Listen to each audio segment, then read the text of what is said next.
Bonjour à tous, chers membres de Trader Pro. Bonjour aux nouveaux abonnés à la chaîne YouTube. D'ailleurs, je vous remercie de vous abonner. C'est sympa, ça soutient le travail que je fais. Merci aussi à tous ceux qui mettent des pouces bleus, hein. C'est la seule récompense que j'ai quand je fais des vidéos. Puisque, comme vous le savez, il n'y a aucun profit de mes vidéos YouTube. C'est totalement gratuit. Je ne fais pas de partenariat, je n'ai pas de publicité avec YouTube, je ne perçois aucun revenu. C'est uniquement du partage et ce qui fait l'intérêt de cette chaîne, puisque je n'attends pas en retour une rente. Donc je partage avec vous mon trading régulièrement sur cette chaîne. Vous avez aussi la possibilité de me suivre sur le Facebook Trader Pro. C'est un groupe privé. Si vous vous inscrivez, attention de bien respecter les règles et surtout pas de publicité, de partenariat ou autre. Je veux que cette chaîne YouTube et que ce groupe Facebook reste pro. Je veux pas être influencé par, euh, par, euh, par du profit. Il y a des partenariats enfin des brokers qui m'appellent régulièrement pour me dire voilà, on peut vous donner de l'argent, dites à vos clients de venir chez nous. Je refuse systématiquement. Je veux que ce soit neutre et ne pas être influencé par ça. L'argent qu'on gagne, on le fait avec le trading et notre argent. C'est grâce à notre trading qu'on perçoit des revenus et non pas avec la chaîne YouTube ou le groupe Facebook. C'est tout l'intérêt. On va faire un point sur les. Je vais faire tout d'abord le point sur les performances du portefeuille depuis la création. Ceux qui me suivent depuis la création, les anciens membres savent que j'ai clôturé mes PEA moi en août 2021. Car j'anticipais ce qui se passe aujourd'hui et j'ai ouvert un compte chez un broker qui me plaît bien d'ailleurs avec 20 000 euros. Alors le but c'était quoi? Voilà, j'avais récupéré mon capital, j'ai de l'argent qui dort à la banque actuellement, je n'y touche pas, ça va me servir pour racheter des actions dans un creux de marché, mais pour l'instant je suis en attente dessus, je n'y touche pas. C'est mis en livret A en attendant, ça me rapporte que dalle, mais au moins je ne perds pas d'argent et je gagne de l'argent en ayant soldé mes valeurs en PEA. J'ai vendu au plus haut, donc c'est parfait. Et j'ai récupéré une partie de ce que j'avais gagné en PEA pour, en fin de compte, ouvrir un compte de trading et puis essayer de gagner de l'argent en faisant du trade sur indice, hein. Sachant que moi je suis avant tout un acheteur dans l'âme, hein. Je suis rarement baissier sur les marchés, hein. 90% du temps les marchés sont haussiers plus que baissiers, donc moi je suis acheteur généralement. J'avais acheté euh, après la crise de 2009 où je m'étais renforcé en 2010 et je me suis allégé dernièrement en soldant toutes mes positions d'ailleurs, puisque je suis flat sur mes PEA et j'ai défiscalisé puisque j'avais tenu mes positions plus de 8 ans. Donc l'intérêt, j'avais vendu le crack financier en juillet 2007, j'avais des prémices d'une correction, je vous l'expliquerai tout à l'heure, et mais là ça tombe comme par hasard, c'est au mois d'août, un mois plus tard, c'est toujours l'été en fin de compte que je quitte les marchés. Donc sur le portefeuille, on a mis 20 000 euros. Je suis à 57 118,90 euros en solde. Ça me fait une plus-value de 37 356 euros. On a passé 2112 trades quand même, avec des résultats moyens de 17,69 euros et un taux de réussite de 92,9%. Alors vous vous rendez compte que je passe beaucoup d'armes, je prends des petites positions tout simplement parce que j'ai un money management extrêmement rigoureux. À aucun moment je veux mettre mon portefeuille en danger et en prenant des positions de 17 en moyenne, à 18 euros en fin de compte, eh bien, ça ne m'empêche pas de faire une belle performance parce que je doute que beaucoup de traders aient cette performance-là cette année quand je vois ce qui se dit sur Internet et sur les chaînes YouTube. Euh, alors, je fais des petites trades, mais je fais des grands mouvements. Vous savez, ma technique de money management, j'utilise toujours des petites positions sur de larges niveaux, des positions de 0,01 lot à 0,02 lot. Je peux monter à 0,04 lot dans certaines conditions. Mais voilà, je reste toujours dans des petites positions et je cherche des mouvements. Et je fais des beaux mouvements de marché. Les 17,69 €, c'est pas sur un mouvement de 5 pips ou 10 pips, c'est souvent sur des mouvements de 50 points sur les indices. D'ailleurs, si on regarde en termes de pips, on voit bien que j'ai fait 623 750 pips sur 2112 trades. Donc j'ai des trades moyens en haut quand je me positionne, hein, sachant que je fais beaucoup d'indices, c'est 295 points que je fais généralement. Donc c'est là où on voit la différence sur certains traders qui ont des techniques. Des traders, ils disent voilà, je vois des vidéos YouTube où le trader se positionne, il a gagné 10 points, il sort, 15 points, il sort, avec des stops à 2 points. Moi, c'est pas du tout ma stratégie. Quand je me positionne sur un indice, je cherche surtout des beaux mouvements. Et des mouvements de 295 points en moyenne, c'est ce qui prouve que c'est excellent. Et puis d'autant qu'on voit que 94,3% de trades gagnants. Pour cette année, on en est où cette année, on a bien commencé l'année parce qu'on avait, nous, on a les membres qui me suivent, ce qu'on a fait, on a vendu au plus haut les marchés. Hein. Je rappelle qu'on vendait le Nasdaq à 16 000 points. Donc on a vendu, on a fait la première jambe de baisse. Ensuite, on a eu un rebond sur l'indice. On l'a pas joué. On a laissé faire le rebond et on est repassé vendeur derrière. Et donc on a revendu ce rebond. On a pris nos bénéfices dernièrement quand les marchés étaient dans le bas la semaine dernière. On s'est énormément allé. Et puis là, on fait un petit rebond technique. On achète pour revendre encore derrière. Donc là, en gain, je suis à 16 454 € depuis le début de l'année. Des trades moyens de 13,49. On a une petite baisse de volatilité avec les plus bas qui ont été faits sur les marchés. 1220 trades. J'ai été très actif quand même. Et 94,6% de trades gagnants, à savoir que sur 1220 trades, là, allez, je vais dire 10 à 95% des trades, ce sont des ordres qui sont posés en ordre de limite sur le marché et non pas directement au marché, puisque je suis pas tout le temps devant mes écrans, donc ça travaille tout seul. Et j'essaye aussi de montrer grâce à ce groupe Trader Pro qu'il est possible d'être performant sur les marchés boursiers avec une méthode, une stratégie, tout en travaillant à côté, hein, ou sans passer sa vie devant les écrans. Donc là, vous me voyez un petit peu plus cette semaine sur les écrans parce que j'ai la chance d'être en congé cette semaine. Je suis en congé cette semaine et donc voilà, je fais un peu plus je m'amuse un petit peu plus sur le trading, mais je passe pas ma journée devant l'écran non plus. C'est inutile. On va regarder la performance des 30 derniers jours. Des 30 derniers jours, on a été très performant les 30 derniers jours. Hein. Donc toujours pareil, le petit décrochage que j'ai eu sur le Nasdaq, j'avais acheté les plus bas sur le Nasdaq et puis j'ai eu un petit sell-off. Donc je suis sorti sur stop.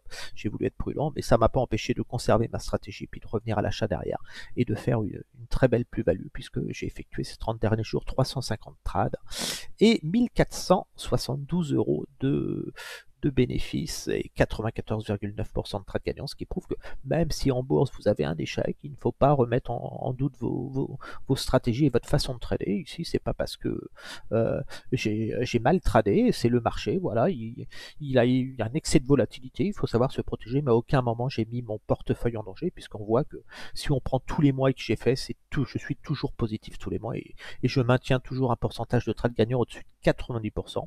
D'ailleurs, c'est l'indicateur que je préfère sur ma technique de trading. J'estime que quand l'indicateur passe en dessous de 80%, ça veut dire que je ne suis plus dans la tendance où il y a quelque chose qui ne fonctionne plus dans mon trading. Alors ça vient pas de mon trading. Mon trading, c'est le même depuis 20 ans, il a toujours fonctionné. Donc je me pose plus la question sur les analyses. Qu'est-ce qui se passe sur le marché? Pourquoi mon taux de réussite baisse? Et donc là, je temporise sur le marché, j'analyse plus profondément le marché et après, normalement, je récupère un pourcentage gagnant de 90%. Pourcentage de ce mois-ci. Alors ce mois-ci, qu'est-ce qu'on a fait? Alors j'ai commencé le mois, bon, je commence le mois positif.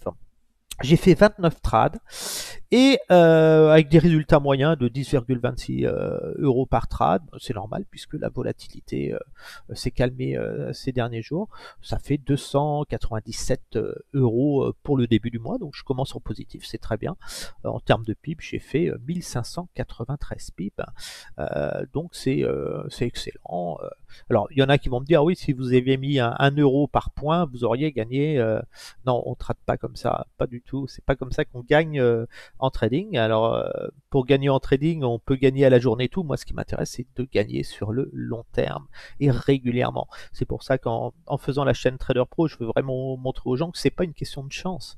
Je suis dans le marché le plus difficile. Des traders ne tradent même plus. Ils sont tétanisés. Ils ne savent plus quoi faire sur les marchés. Et pourtant, vous le voyez régulièrement avec les vidéos, ce que je poste sur le Trader Pro. Depuis le 15 août 2021, je n'ai pas arrêté de trader et je n'ai pas arrêté d'être performant et d'avoir des performances supérieures à 90%. Dans tout type de marché, ce sera toujours comme ça, parce que j'ai une méthode, j'ai une façon de faire, j'ai un management de qualité et une expérience, et surtout ce que j'ai de plus, je pense à mon côté, c'est une analyse économique, géopolitique, financière beaucoup plus poussée. Je ne fais pas que de l'analyse technique. L'analyse technique, je le répète, c'est un outil qui permet de déterminer des niveaux d'achat optimisés en fin de compte. Mais c'est pas l'analyse technique qui va vous dire qu'il faut acheter le marché ou vendre le marché. Absolument pas. Vous seriez piégé, et je vais vous l'expliquer d'ailleurs tout à l'heure sur l'analyse du CAC. Donc là, ce qu'on va faire, on va regarder, faire un petit tour sur les marchés, voir les indices, où est-ce que je passe mes ordres et ce que je fais sur les indices. Alors, je vous rappelle que cette chaîne est purement éducative, pédagogique. Je vous incite surtout pas à faire comme moi. Faut savoir que sur Internet, tous les gens qui vous recommandent d'acheter du Bitcoin, qui vous donnent des conseils boursiers, qui vous vendent des conseils boursiers, c'est strictement interdit.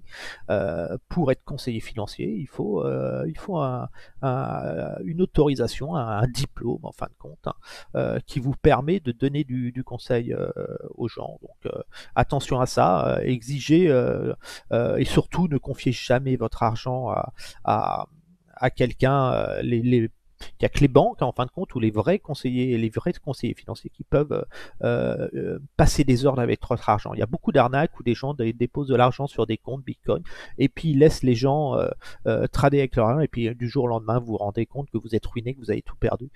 C'est comme copier le portefeuille de quelqu'un d'autre. Attention à ça. Tout ce qui est robot de trading, je déconseille. Et puis je vous montre il y a peu de robots de trading qui ont autant de performance que moi en trade gagnant. Donc c'est pas du tout vers là qu'il faut se diriger. Vous avez tout pour réussir en bourse, c'est du bon sens. En bourse, vous avez une chance sur deux. Voilà, vous déterminez, ça va monter ou ça va descendre. Et c'est quelque chose de relativement simple. J'invite tous ceux qui font des paris sportifs. Bon, ils le font plus par passion du football, mais vous avez plus de chances de gagner en bourse que de gagner sur un pari sportif ou au PMU, par exemple. Quand je vois des gens qui dépensent des 500 euros au PMU, il faut mieux mettre 500 euros sur un indice, et puis au début de la journée, vous dites voilà, je vais prendre 30 points ou je vais perdre 30 points. Voilà, et vous choisissez votre sens et vous aurez beaucoup plus de chances de gagner. Mais bon, après, chacun fait ce qu'il veut avec son argent. Donc donc oui, comme je disais tout à l'heure, on va commencer par le CAC. Alors le marché britannique est terminé, enfin est fermé jusqu'à lundi, il ne sera pas ouvert. Donc ne vous inquiétez pas pour ça. Mais le volume va être maigre sur les marchés, on va pas avoir de gros volume sur la place parisienne. Bon, c'est pas gênant, ça change rien à notre stratégie. Nous, quand on est dans une stratégie, je le répète souvent, on n'est pas haussier aujourd'hui et baissier demain. On change pas notre veste tous les jours. Je vois des traders, ils sont haussiers, 3 heures après ils sont baissiers. Non, on a une vision un peu plus large du marché, on élargit notre vision du marché, et puis on adapte nos positions pour avoir bien sûr des grandes zones d'intervention qui nous permettent d'accumuler, de nous positionner sans mettre en danger notre portefeuille. Et puis quand le mouvement se réalise, c'est là qu'on prend énormément de gains. Donc oui, je reparlais tout à l'heure de l'analyse technique. Par exemple, si on prend le cas de l'analyse technique, comme vous le savez, comme je l'indiquais sur le Trader Facebook Pro, j'étais vendeur le 15 août. Quand j'ai créé le compte, j'avais soldé mes PEA. Et je suis rentré, j'étais allé voir mon banquier, je suis rentré chez moi, et puis j'ai mon fils et ma femme me dit pourquoi tu dis pas aux gens, il y a plein de gens qui vont se faire plumer et tout. Donc voilà, donc j'ai dit tiens, je vais faire, je connaissais rien à Internet, enfin le Facebook de base quoi. Et quand j'ai dit de vendre, on était le 15 août, voilà, c'est ici. Donc c'est pas moi qui ai fait mais quand j'ai décidé de dire attention, il va y avoir un crack sur les marchés, il faut vendre les marchés, il faut sortir, on était dans une tendance complètement haussière. J'avais aucune raison de vendre le marché. Sur le Nasdaq par exemple, ici, on va voir, je disais de vendre à 16 voilà, sur le Nasdaq ici, je vais vous partager une photo que j'avais mis sur le Nasdaq. Je vais vous montrer ça. Alors attendez, le temps que je la trouve, je crois que je peux partager en plus comme ça. Tac, tac, tac. Le temps que je trouve cette photo que j'avais mis ça dans un fichier. Voilà. Ça, c'est ce que je mettais. Alors, j'avais posté ça sur Internet. Tout le monde rigolait. Alors, comment je peux mettre une... Voilà. Là, c'est ce que je mettais. On était au 15 août à peu près. Voilà, je disais en fin de compte, voilà, moi j'étais vendeur. J'ai dit attendez, je vends et 16 596 points, c'est vraiment le point haut qu'on aura et après on aura une correction sur le Nasdaq. C'était le mouvement en gros que je faisais, quoi. Donc j'alertais déjà à ce niveau-là et je disais ce qui allait se passer. Ce n'était pas du hasard, c'était de l'analyse fondamentale et technique tout simplement. Donc sur le Nasdaq, on voit bien, en gros. Mais après, ça paraît toujours simple après pour les après coup, c'est toujours facile. Hein. Je vois beaucoup d'analystes techniques qui se mouillent pas, hein, qui commentent le passé. Moi, je dis ce qui va se passer. C'est la différence. Donc moi, j'étais vendeur. Hein, voilà, à partir d'ici, hein, ici. Donc c'est pour ça que je vous dis attention à l'analyse technique. Tac tac. Voilà. On était voilà, j'étais vendeur sur cette bougie là, je pense. Voilà, 15 août, ouais, dans cette zone là. J'étais vendeur par ici là, sur le Nasdaq. Et je disais, attention, à partir de moment, il faut vendre. Alors quand je disais de vendre, je disais, bah oui, on va vendre, mais attention, ça va monter encore. Mais il faut vendre. Avec un objectif 15 596 points que je visais au maximum que j'avais mis sur l'image que je vous ai montré tout à l'heure. Donc j'étais pas loin de la vérité en fin de compte. Hein. On a vendu, c'est monté un petit peu 100 points d'écart, mais voilà. Donc moi, tout ce moment-là, on a vendu. Et puis après, c'est tombé comme prévu. Pour des raisons fondamentales, parce que je savais que l'inflation allait impacter l'économie, que la Fed serait obligée de monter ses taux d'intérêt. Je ne savais pas encore qu'il y avait la guerre en Ukraine, mais la guerre en Ukraine, c'est pas ce qui a provoqué ce mouvement-là. Hein. C'est vraiment l'inflation et le changement de politique monétaire des banques centrales. Comme vous le savez, en 2009, il y a fait un risque de récession. Les banques centrales ont fait un quoi qu'il en coûte. En fin de compte, ils ont distribué de l'argent aux entreprises et offert des taux d'intérêt bas. Donc, ce qui s'est passé, c'est que les entreprises, ces entreprises-là, comme Apple par exemple, empruntaient de l'argent à pas cher en fin de compte, et puis acheter des valeurs de sa propre entreprise, et ça faisait monter les cours comme ça.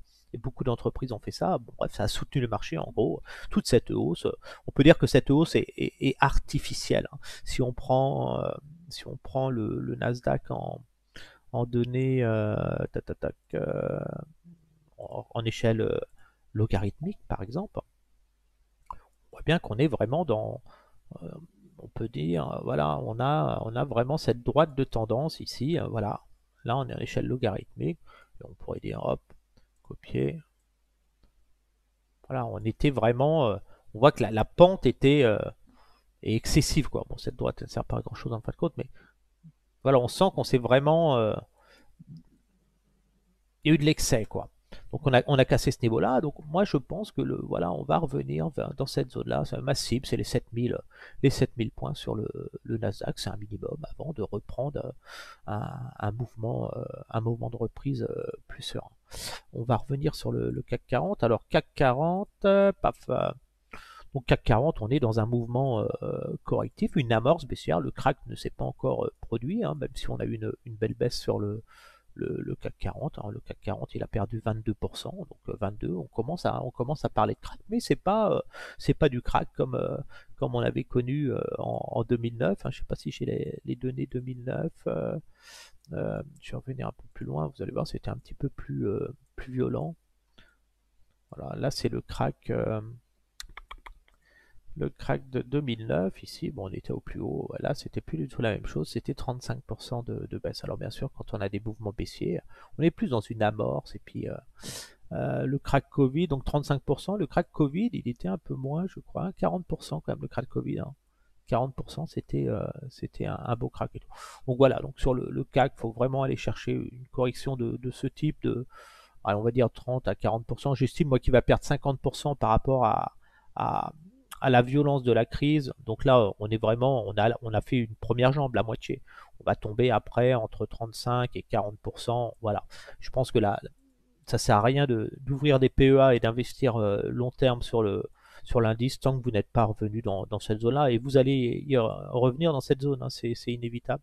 Donc inutile d'acheter, voilà. Ici, vous commencez à avoir des achats un peu plus sérieux et intéressants.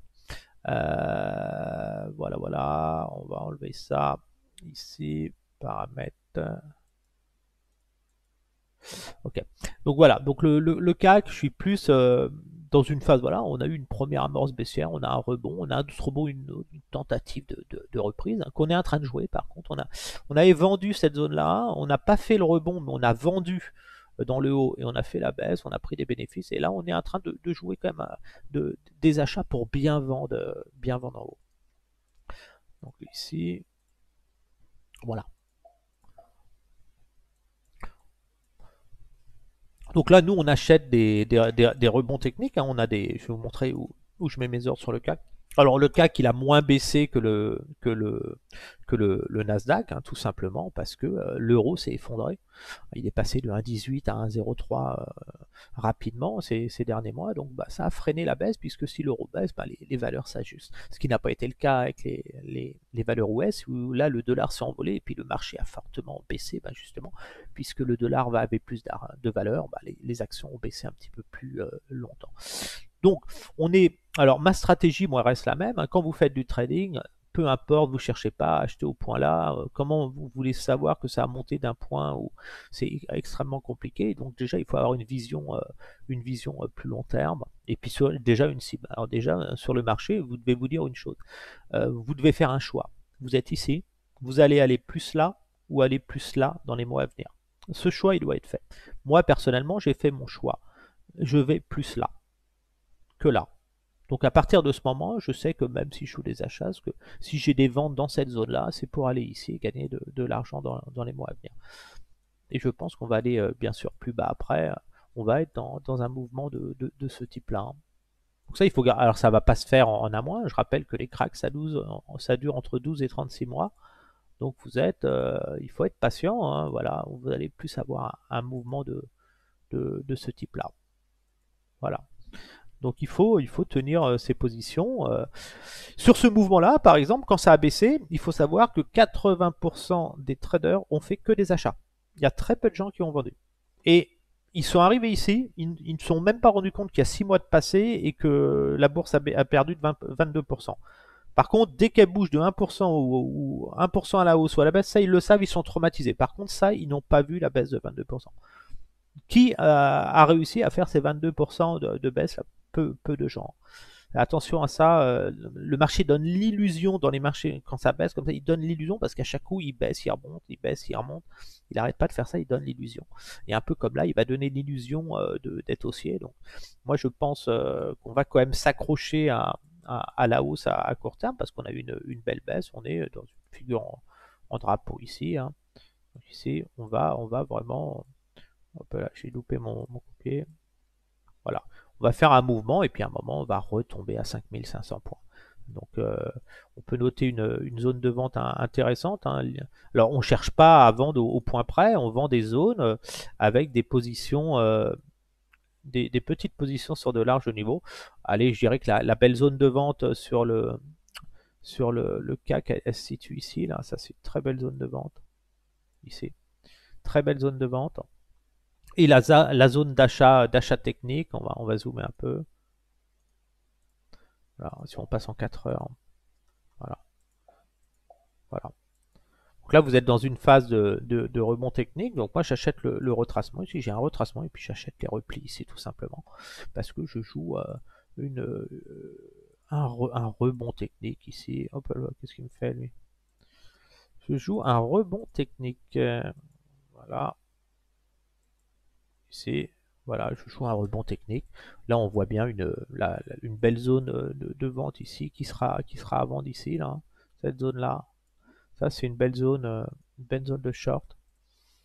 Donc, je m'attends à un mouvement de ce type. Moi, enfin, moi, c'est ce que je joue. Après, vous faites ce que vous voulez. Moi, je joue un mouvement là. Voilà. Un mouvement comme ça, de ce type-là. Sur l'indice CAC.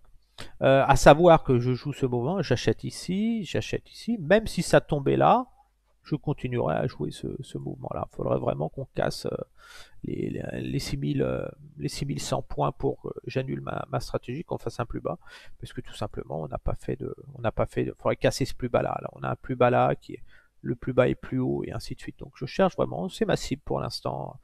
Donc j'ai positionné des ordres, vous savez, j'en ai plusieurs. Ordre en attente des... Bon, voilà ma stratégie. J'achète bien sûr les replis et je vends la zone que vous voyez au-dessus, donc avec des petites positions. Donc j'ai à peu près 5, ça me fera ouais, 0,14 lots, ces petites positions. Je vais pouvoir tenir ma position sur un linge de niveau, et puis par contre quand ça va tomber à 5500 points, je vais pouvoir me renforcer, j'aurai des gains d'avant, je serai en position de force, je pourrai pyramider et gagner beaucoup d'argent encore et faire des trades intéressants. Le DAX, la même chose hein, sur le DAX. Pareil, belle zone de short ici, là, dans cette zone-là. Ici, vous avez vraiment cette zone de résistance. Hein, donc, c'est la cible actuellement, mais là, il va se passer des choses. Ça va bloquer dans cette zone-là. Donc, attention ici de ne pas acheter sur ce niveau-là. Autant ici, on pouvait acheter, même là, faire le rebond qu'on est en train de jouer. Là, ici, hein, la phase de vente, nous, on a vendu hein, toute cette zone-là. On a vendu ici. Là, on s'est allégé de nos achats. Le rebond, on ne l'a pas joué. On a laissé remonter et puis on a revendu dans les MA, hein, toujours pareil. Les moyennes mobiles, ici, les MA, des très belles zones de vente. Donc, attention, pareil ici. Hein. Quand vous achetez ici, c'est pour gratter le restant ici. Mais à tout moment, vous pouvez repartir à la baisse. Donc, zone EMA, on évite d'acheter dans les EMA, on achète plutôt les replis. Donc voilà, voilà. Donc mes ordres sur, donc je vise hein, bien sûr ce mouvement-là. On va passer sur le DAX. Ce qui va se passer, vous n'allez pas casser des plus hauts historiques, c'est terminé. Vous jouez ce mouvement-là ici. Voilà, ce mouvement-là sur le DAX. Et voilà. C'est ce qu'il faut anticiper et jouer. Donc en gros, vous devez choisir ici, vous allez plus là ou là. Moi, je choisis de vendre dans cette zone-là et d'aller ici. Alors ça se traduit par quoi? Par des ordres qui sont positionnés, vous allez voir. Hop, voilà. Mes ordres sont positionnés. Donc on voit mes niveaux d'achat hein, qui sont entre 14 000 et 13 385. J'achète les replis et je vends par contre entre 14 500 là, et 15 000 points. Je vends agressivement le DAX pour aller chercher le niveau que je vous disais, les 10 200, 10 300 points dans les mois à venir et surtout les 12 600 points prochainement après ce mouvement de hausse. On va vraiment avoir ce mouvement, je vais aller chercher ça, pas m'alléger, mais renforcer et revendre derrière. Eurostock 50, pareil, on va aller vite. Je vise les 3100 points sur l'Eurostock 50 et j'ai mes ordres, c'est la même stratégie hein, sur les indices européens. Donc voilà mes niveaux de vente, on voit bien que je vais chercher à vendre le rebond technique. J'achète en correction, j'achète entre 3005 et 3007 et je vends au-dessus de 3008 en gros l'Eurostock 50. Voilà. Ensuite, oui, je vais refaire le. Donc on est vraiment dans ce mouvement-là que vous jouez. Hein. Donc après, c'est à vous d'adapter votre trading. Voilà. On va plus faire ce mouvement-là avec un double sommet certainement.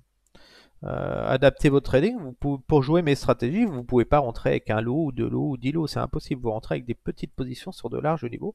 Le but, c'est que, allez, on va dire entre ici, par exemple, et là, vous devez avoir un prix moyen de 0,10 lots par exemple. Là, c'est bien, c'est tenable. Votre stop, vous pouvez le mettre après sur des niveaux supérieurs. Et puis, vous allez vraiment capter du mouvement et prendre des bénéfices aussi régulièrement et vous replacer. Par exemple, là, moi, si je suis acheté ici, je vais prendre des bénéfices, hop, et je vais me replacer. Ainsi de suite, je vais prendre des bénéfices, je vais le faire plusieurs fois. Par exemple, ici, j'ai acheté plusieurs fois, moi. J'ai acheté, j'ai déjà pris des gains, j'ai pris des gains, j'ai pris des gains, j'ai pris des gains, j'ai pris des gains, et ainsi de suite.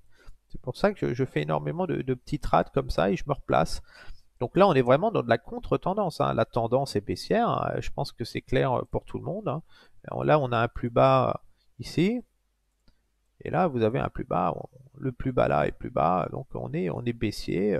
C'est évident.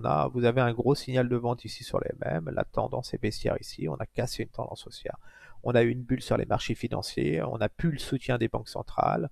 L'inflation est là. Je veux dire, aujourd'hui, il n'y a aucune raison qu'on fasse de plus haut ici. On ne refera pas de plus haut sur le Dow Jones. Hein. On va avoir la crise immobilière qui arrive aux États-Unis qui est en train de se mettre en place. Les constructeurs automobiles vont être en difficulté. La crise immobilière va amener la crise du bâtiment, va amener du chômage, va amener la grogne sociale. Et voilà, donc les entreprises vont être en grave difficulté. C'est vraiment un tsunami qui arrive sur l'économie. Donc, ce qui va se passer en premier, là je suis en train d'étudier le marché immobilier aux États-Unis. Il est en phase de pré-crack aux États-Unis. Là, on a la bulle, on a l'excès, ça veut dire qu'on a les derniers acheteurs qui se précipitent, qui achètent à prix fort. Et puis après, on va avoir l'effondrement du marché immobilier aux États-Unis, ce qui va générer des tensions sur l'emploi. Donc bien sûr, il va y avoir énormément le chômage va exploser, l'inflation va exploser, les consommateurs, le pouvoir d'achat des consommateurs va s'effondrer et ça va être ensuite la crise financière. C'est le secteur bancaire et de l'assurance qui vont être touchés. Donc en plus, ce qui m'inquiète, c'est que la crise immobilière est vraiment mondiale, puisqu'on a une crise immobilière qui est en train de débuter aux États-Unis, qui est déjà bien débuté en Chine et qui va accélérer. En France, ça va être plus modéré parce on n'a pas des taux variables sur les emprunts immobiliers et surtout on est endetté à 33% de nos revenus. Donc ça va être plus modéré, mais il y aura une baisse, en tout cas une comment dire, une correction du marché de l'immobilier. Je suis très inquiet par contre de l'immobilier en France avec une faillite de l'action Airbnb qui n'arrête pas de plonger. Si Airbnb faisait faillite, il y a beaucoup de gens qui ont spéculé, qui ont voulu atteindre l'indépendance financière en faisant de la location courte durée avec Airbnb. Tout dépend de cette société. Si Airbnb coule demain ou si la loi change ou n'importe quoi, ces gens-là ne percevront plus de revenus locatifs. Donc attention à ça, à tous ceux qui ont acheté des biens spéculatifs avec Airbnb et qui ont fait des crédits sur crédit sur crédit et qui n'ont pas la capacité de rembourser l'emprunt. Ça peut faire quelque chose d'assez dramatique sur le marché immobilier, sur les petits appartements bien sûr. Par contre, je recommande toujours l'achat de la résidence principale parce que vous allez toujours gagner un loyer et même si vous payez un prix fort, peu importe, ce sera toujours un bel achat, la résidence principale. Les taux d'intérêt sont bas, profitez-en. Après, quand ça va monter, de toute façon, si les taux montent, vous aurez moins de capacité d'emprunt, et puis c'est les prix qui baisseront. Donc, achetez, ceux qui ont acheté il y a 6 mois ou ceux qui achèteront dans 2 ans, bah, vous paierez plus à la banque, mais vous paierez moins au vendeur du bien immobilier, parce que s'il veut vendre, il faudra qu'il s'aligne sur votre capacité d'emprunt. On revient, donc alors le mouvement est le même ici, hein, c'est un mouvement de ce type-là.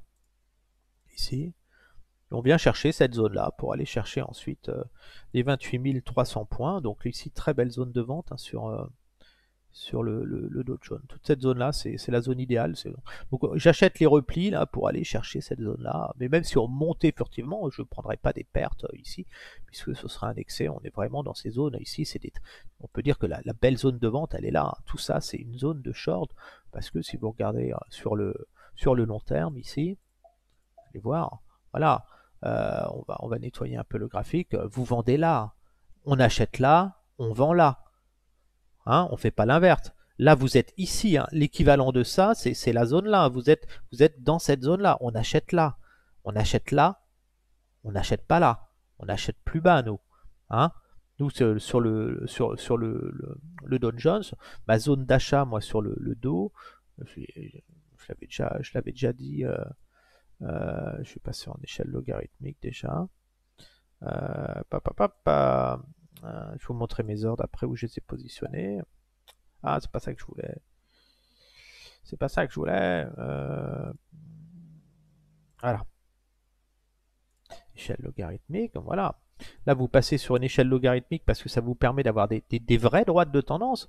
Ça sert à rien d'utiliser d'autres échelles, sinon c'est complètement faussé.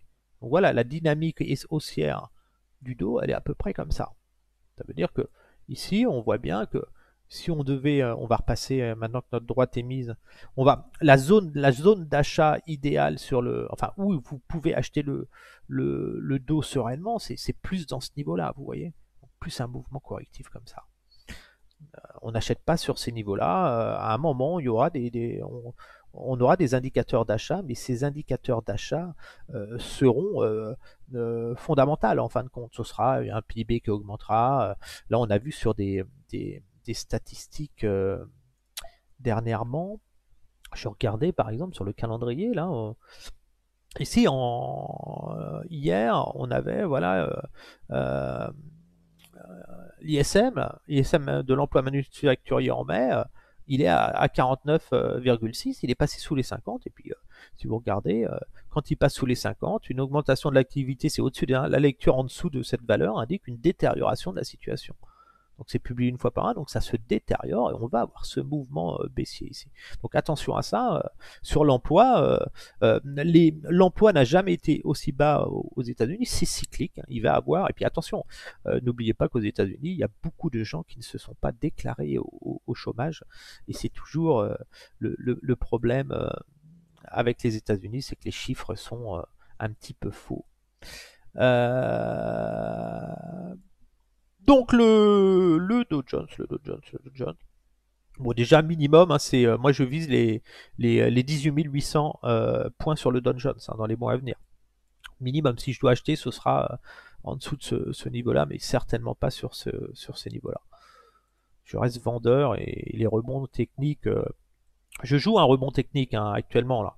Si ça baisse comme ça, je joue ce mouvement-là. Pour être simple avec vous, tac tac tac, de toute façon vous allez le voir sur mes ordres. Allez, moi je suis vendeur déjà dans cette zone-là. Voilà, tout ça. Moi tout ça je vends, toute cette zone-là. Donc je suis pas à 500 points près sur le dos, c'est pour ça que je prends des petites positions. Par contre ici, sur le court terme, je joue ce mouvement-là un petit peu. Vous voyez, hop, ici, une consolidation comme ça. Et après on va aller chercher cette zone-là. Et là, c'est là que je vais vendre après, copieusement. Voilà, et je vais vendre après ce rebond-là. Mais je laisse une chance encore à la cupidité des acheteurs. Voilà, moi je suis plus dans cette stratégie-là. Et on verra les résultats, mais je les connais déjà. Hein. Voilà, et moi je fais plus ça, voilà. C'est ça que je joue. Voilà, donc là j'achète les replis, si ça baisse, je vais acheter parce que bah, on a eu une première jambe, une deuxième jambe. On est dans ce rebond-là un petit peu, voilà, vous êtes dans ce rebond-là, et puis on est arrivé un peu ici, cette zone-là, c'est cette zone-là où on va venir consolider, et puis après on va à l'excès haussier des acheteurs qui va se faire à la cassure là des plus hauts, et là ils vont tous se faire coiffer. Ils vont acheter au plus haut et puis à un moment ça a dégringolé, ça va être la panique et puis on va tomber. C'est quelque chose de classique. Alors mes ordres sur le dos, ils sont positionnés. Voilà. Vous voyez bien mes zones de vente. Donc moi je commence même à vendre. Hein, vous voyez les 38% les 32 000, les 33 000, je commence à vendre. Donc si ça monte, je vais perdre de l'argent, hein, c'est normal. Et j'achète vraiment les replis furtifs pour poursuivre le mouvement de rebond. Donc si ça monte, mes positions, j'ai des 0,02 lots, donc je vais perdre de l'argent, c'est normal que je vais perdre. Mais j'ai du gain d'avance, je suis en position de force, là j'aurais peut-être fait des achats qui vont en bas, et puis voilà, si je vends ici, c'est pas pour gagner tout de suite, c'est pour gagner demain ici. Donc voilà, vous savez où va le Dow Jones, hein, dans les mois à venir, il sera sous les 30 000 points. Donc vous devez choisir votre camp. Est-ce que vous allez au-dessus des 36 000 ou est-ce que vous allez sous les 30 000 points? Moi, je vais sous les 30 000 points. Tendance baissière, on a une phase 3 et puis une phase corrective derrière. On a un beau signal de vente ici. La théorie de dos est inversée, c'est terminé. On a eu un gros mouvement aussi avant. Il y a de la correction à venir. Et puis fondamentalement, ça justifie une correction des marchés. Sur le Nasdaq, j'aime bien trader le Nasdaq volatile. Donc le Nasdaq, c'est un indice qui peut perdre plus de 50% lui. Hein. Autant le CAC 40, ça perd généralement 40%, 40 à 50%. Le Dow, pareil. Par contre, le Nasdaq peut perdre plus de 50%. Attention à ça. On a déjà vu le Nasdaq perd 80%. Donc le mouvement toujours le même, c'est du classique. Hein. Voilà, vous êtes dans un mouvement correctif. Les plus bas sont plus en bas. La théorie de dos est inversée. Donc vous êtes dans un mouvement baissier. Je vise les 10 400 points sur le Dow Jones. Vous êtes vraiment dans ce mouvement-là. On va prendre là, ici. Vous êtes dans ce mouvement de reprise technique en direction d'ici. Et puis après, vous allez tomber naturellement sur. Donc voilà, on achète ici, on vend cette zone-là, et on se rachète ici pour jouer un rebond. Voilà. J'achète les replis techniques ici. Vous allez voir. Ici, j'achète les replis techniques dans cette zone-là, avec des petites positions toujours, hein, voilà, parce qu'on a un signal d'achat 4 heures, on est dans un mouvement de reprise technique comme celui-ci, donc on va avoir on a une phase de course, on peut descendre sur les 50, on s'arrêtera avant, et puis voilà, on va aller chercher cette zone-là, et puis après, baisser. Donc là, on ne sait pas, mais ici je suis acheteur, parce que ça peut partir à tout moment, ici je suis acheteur, ici je suis acheteur, ici je suis acheteur. Donc je suis acheteur de toutes ces zones-là, vous allez voir, et je vends les zones supérieures. Ici, donc pour acheter ces zones-là, vous êtes obligé de rentrer avec des petites positions sur de larges niveaux, mais ce qui ne vous empêchera pas de gagner de l'argent. Mes ordres sur le Nasdaq, donc je rappelle, la cible 10 400 points, et puis mes ordres, ils sont toujours positionnés pareil, ça travaille tout seul, je ne m'en occupe pas. Voilà, ça peut paraître effrayant, mais je vends le Nasdaq, vous verrez des petits ordres de 0,04 lots, puisque j'essaye de mettre en place le trade d'or sur le Nasdaq. C'est un trade à 117 000 euros. Ça veut dire que je vais essayer de me positionner sur un niveau stratégique et placer un lot. Et pour que je puisse placer un lot, il faut que j'ai suffisamment de gains d'avance. C'est un petit pari que j'ai fait et je ferai le trade d'or, vous verrez. Bon, en tout cas, je vends cette zone-là. Si l'indice, si l'indice vient sur mes zones de vente, je conserverai mes positions vendeuses sans stress. Et je viserai les 10 400 points. Ensuite, on a l'US 500. L'US 500, c'est exactement la même chose. Hein, US 500. US 500, vous êtes dans un mouvement correctif de pré-crack. Hein. On n'est pas encore, le crack n'a pas eu lieu. Hein. On est vraiment en phase de pré-crack. Hein. Les gens pensent, déjà, on parle pas de crack encore aux infos, mais on est vraiment dans la phase de pré-crack. Le crack n'a pas eu lieu. On aura le deuxième effet qui se coule à venir. Donc vous êtes dans ce mouvement-là. Hein. Voilà. Vous allez revenir dans cette zone ici, là, et puis après vous allez tomber ici. Donc là, toujours pareil. Donc première cible, 3700 points, et puis je vise les 3000 points sur le SP500. Les valorisations sont assez élevées. En fin de compte, les marchés vont baisser aussi. Ça, ils vous en parlent pas. Mais les valorisations sont astronomiques, ça veut dire que quand vous payez une action, vous l'achetez très très cher, et puis derrière, il n'y a aucun rendement. Ça ne verse pas de dividendes. Donc je suis désolé, mettre 100 000 euros sur une valeur qui vous rémunère pas le risque, qui ne paye pas de dividendes, il n'y a aucune raison de rester dessus, surtout si le titre peut perdre 30%. Donc ça va accentuer bien sûr la baisse du marché. Mes ordres de vente sur le SP500, donc très belle zone de vente, hein, cette zone-là ici, hein, toujours pareil, hein, ça c'est les zones de vente entre les 50 et 61 du retracement de Fibonacci. Ici, c'est les belles zones de vente. Vous allez voir, c'est. Donc j'achète bien sûr ce niveau, hein, comme sur les autres indices. Je joue un mouvement correctif comme ça. Et puis après la zone là, pour après baisser vers ce niveau-là et plus bas ensuite. Hein. Mes ordres de vente sur le SP500, bah, ils sont là. Donc voilà, vous voyez ma zone de vente. Hein, je peux pas faire mieux. Hein, moi, je dis clairement ce que je fais. Mes ordres sont là. Je suis vendeur au-dessus des 4100 points en gros. Dès qu'on va accélérer à la hausse, je vends et voilà. L'US, alors lui l'indice le plus pourri, que des coquilles vides hein, dans cette. En gros c'est des sociétés qui ont emprunté énormément, qui sont surendettées, qui ne gagnent pas d'argent dans cet indice. Donc c'est du pari spéculatif, donc les gens vont se faire saigner. On va à 1400 points dessus sur cet indice. Hein. On voit d'ailleurs qu'il a moins rebondi. Donc là, j'achète les replis parce que voilà, je joue un peu le contre-tendance, mais sur cet indice-là, c'est hyper risqué. Voilà, on est vraiment dans ce mouvement baissier que vous avez. Hein. Voilà, vous avez. Et là, on voit que voilà, vous êtes on va même pas revenir aux 50. On est vraiment dans ce mouvement-là, et puis après, ça va tomber, mais ça va faire mal, quoi. Donc je joue un petit rebond technique hein, dessus, mais je reste vendeur de l'indice. Hein. Attention aussi sur toutes ces droites de tendance, le piège, hein, il y a de grandes chances que quand le marché va être là, il va vous faire la fausse cassure. Donc attendez-vous plus à un piège comme ça, c'est pas un piège. Quand on va arriver ici, ceux qui n'ont pas acheté dans le bas ici, ils vont acheter ici. Donc c'est que ça va créer une force acheteuse comme ça, et puis après ça va boum retomber comme ça. Donc attention à ça. Là ici sur la baisse ici, c'est des rachats de vente à découvert. Les acheteurs, ils n'ont pas encore acheté là. Là, ça a rebondi, rachat de vente à découvert, donc ça a racheté des positions, ça a fait monter. Et les acheteurs, ils vont vraiment acheter, ils attendent qu'on casse le plus haut, par exemple. Ils vont vraiment rentrer en dernier. Les acheteurs, ils achètent là. Les 80% de traders perdants, ils achètent ici. Là, ça part, cassure, breakout, ils achètent, et puis derrière, paf. C'est là qu'ils achètent. Par exemple, ici, ils ont acheté ici. Ça, c'est un classique. Hop, breakout, on achète, bah, puis derrière, ils se font rincer. Donc non, on n'achète pas là. On achète quand les prix sont bas et on vend quand les prix sont hauts. On achète ici. Ici, vous achetez. Là, c'est des zones d'achat. là vous achetez parce que les prix sont bas. Là, on n'achète pas. Soit on a acheté dans le bas et on est dans le haut et après on joue la baisse, mais on n'achète pas n'importe comment. Attention à ça. Donc là, voilà, je joue un petit rebond de ce type et puis après un retour à 1600 et 1400.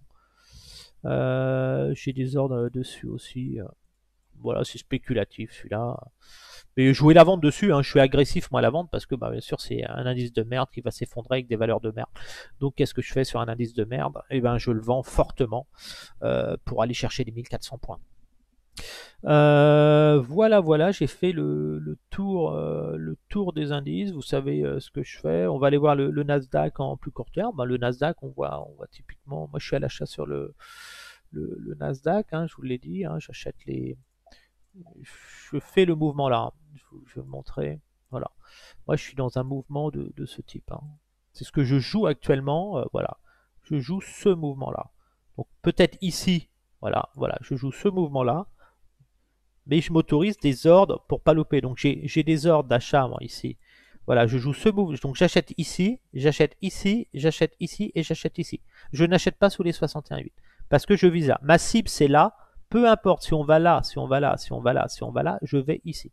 Donc on retrouve mes ordres qui sont ici. Hein, vous voyez. Pourquoi j'achète? J'achète le retracement. Donc j'ai déjà été touché sur un ordre. Si je mets ordre en cours, voilà. Là, vous avez mes ordres d'achat qui sont déjà activés. Là, j'ai acheté déjà. Mais j'achète plus bas aussi.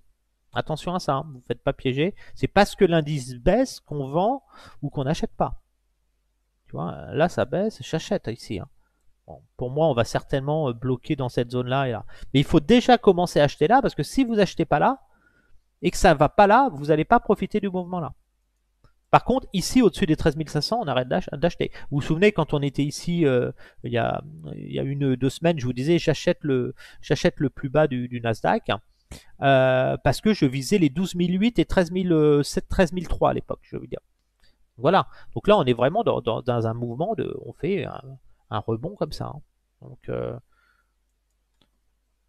hop, on va supprimer les ordres, c'est bordel quand on a les ordres. Donc là, voilà, on va vraiment ce mot. La cible, c'est là. Et après, au-dessus, on vend. Donc ici, en gros, ici, le mouvement là, on arrive ici, on arrête les achats, et la zone de vente idéale, elle est là. Hein. Donc vous pouvez commencer à vendre ici, pour aller chercher, comme je vous ai dit, les 10 400 points. Mais la zone là, à la rigueur, c'est la zone, si vous vendez là, vous pouvez avoir une accélération sous ce mois. Mais là, cette zone là, c'est la zone d'échec. Hein. Ça passera pas les 61,8 et les 50. C'est la meilleure zone de vente ici. Donc si vous avez bien acheté ici, vous achetez là, peut-être que vous garderez une petite position si vous voyez que le marché a faim et veut aller plus haut. Mais à partir de ce moment-là, si vous avez fait des gains ici, vous allez être en position de forte ici. Et puis surtout, vous allez faire un beau trade de short puisque vous avez un potentiel baissier derrière. Si vous vendez sur les 38%, ici on est sur du 22%. Ici, vous êtes quand même sur un mouvement quasiment de 25%. Alors que le rebond, là on a déjà fait 11%. Donc voilà, 17%. Voilà, 20%. On peut dire qu'ils vont tenter de rebondir 20%. Il y a de grandes chances qu'on revienne dans cette zone-là pour aller chercher encore. Ils font des mouvements de 20%, 20%. Ils optimisent comme ils gagnent beaucoup d'argent. Hein. Pas rêver, hein, les fonds. Donc voilà, donc aucune raison de vendre. On achète les replis, on va chercher plus haut. Voilà pour le petit tour de marché. Si vous avez besoin d'analyse sur des valeurs, on a vu Schneider, là, on me demandait, j'avais fait l'analyse Schneider, je vais la faire avec vous rapidement. Schneider, parce que je l'ai posté hein, sur le groupe Facebook Trader Pro. C'est une membre du groupe qui me demandait voilà qu'est-ce que je pensais de Schneider Electric.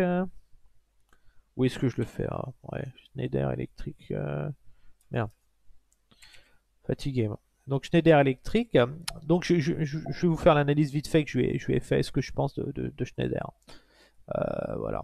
Alors Schneider Electric, c'est une belle valeur. Donc on voit que c'est une valeur qui a fortement progressé. On va regarder. Vous pouvez faire un peu ce que je fais. Ça va vous aider à regarder. Moi, je mets une échelle logarithmique. J'aime bien voir un peu ce que ça donne. Voilà, bon, voilà, on a vraiment le prix très intéressant sur Schneider, c'est ce niveau-là, hein, les 85. Ça déjà, c'est quelque chose de simple, de logique. Hop, je vais la mettre comme ça. Sauf qu'il m'avait pas mis le truc, voilà.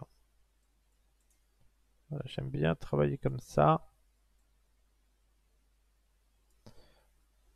Hop. Je vais revenir en arrière maintenant. Alors, Schneider. Alors déjà, moi, ce que j'aime bien regarder, c'est les fondamentaux. Bon, je vais faire simple hein, pour vous. Je vais pas rentrer dans une étude fondamentale. Donc déjà, je regarde toujours la société, ce qu'elle a. Alors déjà, ce qui m'intéresse sur Schneider, c'est voilà, rendement de 2,36%, mais c'est pas énorme le rendement. 2,36%, bon, c'est mieux qu'un livret A. Mais voilà, bon, elle offre un rendement alors que beaucoup d'entreprises n'offrent pas de rendement. Elle a une marge bénéficiaire de 11%, donc c'est une entreprise qui gagne de l'argent, donc ça c'est très très bien. Un PE ratio au-dessus de 20, moi j'aime bien les avoir à 15.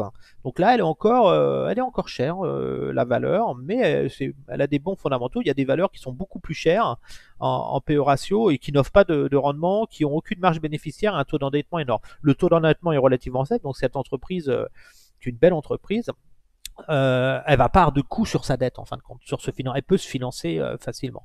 Elle a un BPA par action de 5,76, c'est très très bon.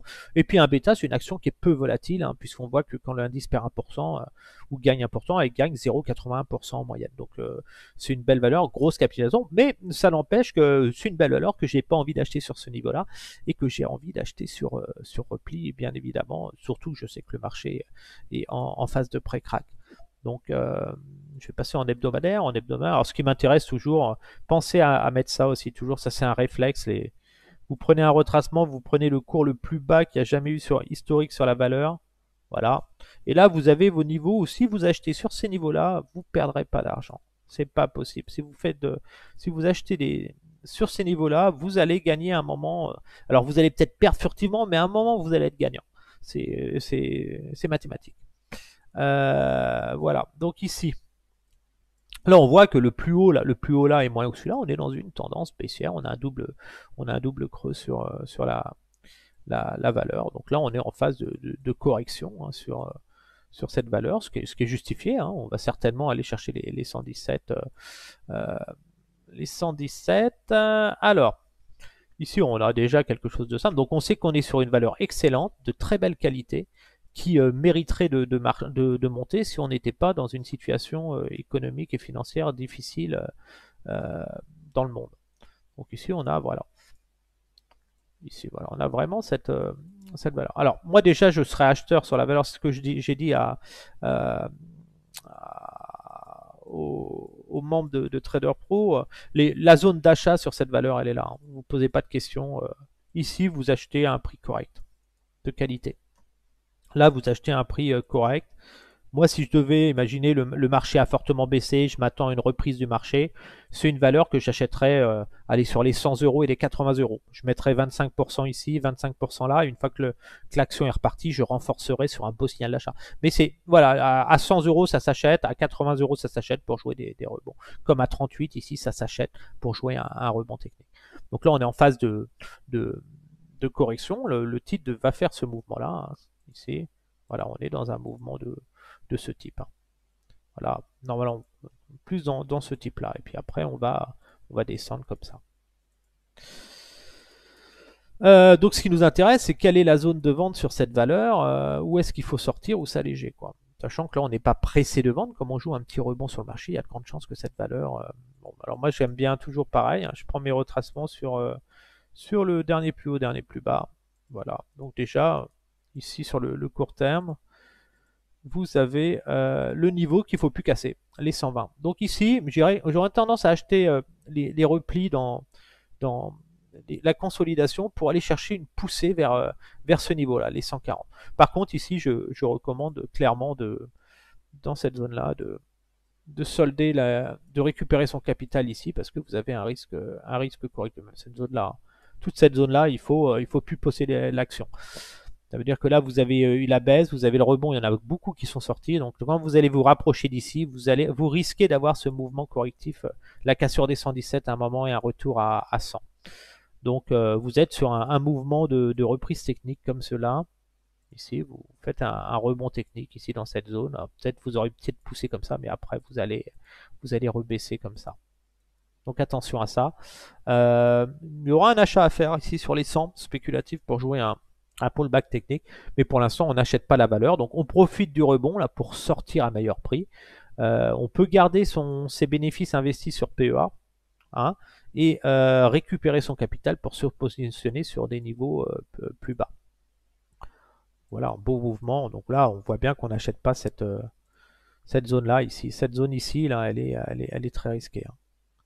Voilà, cette zone-là, on n'achète pas. Voilà. Donc là, on a le rebond, mais on va plus chercher ces niveaux-là. Hein. Voilà, pour moi, le prix idéal par rapport au crack qu'on va avoir, la zone d'achat qui est le prix qui commence à être vraiment bien, on aura un PER assez intéressant. Voilà, les 80 €, elle est intéressante cette valeur. Mais vous avez de grandes chances que ce rebond là, ça fasse encore des plus bas dans les mois à venir et qu'on vienne revenir sur les 80. Donc pensez à vous alléger de cette très bonne valeur. Par contre, gardez-la dans votre liste parce que vous savez que derrière, c'est une très très belle valeur. Mais les belles valeurs tombent aussi. Hein, ceux qui n'ont pas vendu dernièrement, ici, vous avez une perte à peu près hop là. On se remet bien. Encore en logarithmique, c'est pas possible. Non. Donc là, on a une perte ici. Si je me mets ici, voilà, un petit bug. Vous avez perdu 30% quand même. C'est beaucoup. Donc 30%, là, vous pouvez avoir un rebond aller de 15%. 15%, il faut sortir parce que ici, vous allez avoir le risque d'une perte, bam, de 30% encore. Vous voyez ce que je veux dire? Là, ça chute. Ça chute ici de, paf, de 30%. Ça remonte de 30%. Ça rechute ici de 20%, disons. Ça va remonter de, allez, peut-être 20%. Mais derrière, si vous achetez là, vous avez toujours le potentiel de perdre 30%, exactement comme ici. Eux, ils n'auront perdu que 45%. Mais vous perdrez 30%. Donc ceux qui ont vendu là, qui tiennent, plus ça descend, moins ils perdent. Enfin, non. Mais à chaque coup que vous rachetez, vous avez un potentiel. Par exemple, ici, si vous vendez là, vous avez un potentiel ici de 43%. Alors que eux, ici, 43%, ça arrive ici. Donc ceux qui ont vendu là et qui arrivent là peuvent perdre 43%, mais vous, si vous vendez là, vous pouvez perdre aussi 43%, même si vous avez vendu plus bas que ce niveau-là. Bon voilà, c'est du petit détail. Voilà pour les marchés. Le Nasdaq, je vais peut-être faire du trade sur le Nasdaq aujourd'hui. On va regarder en 30 minutes. Donc là, bon, pour moi, ça a l'air pas mal. À un moment, on va casser ce... J'aimerais bien venir, même si j'ai acheté là, vous voyez, moi j'ai acheté ici, mais j'ai envie qu'on aille là. Et donc là, si on va là, je vais avoir des pertes ici, mais j'ai pas envie de.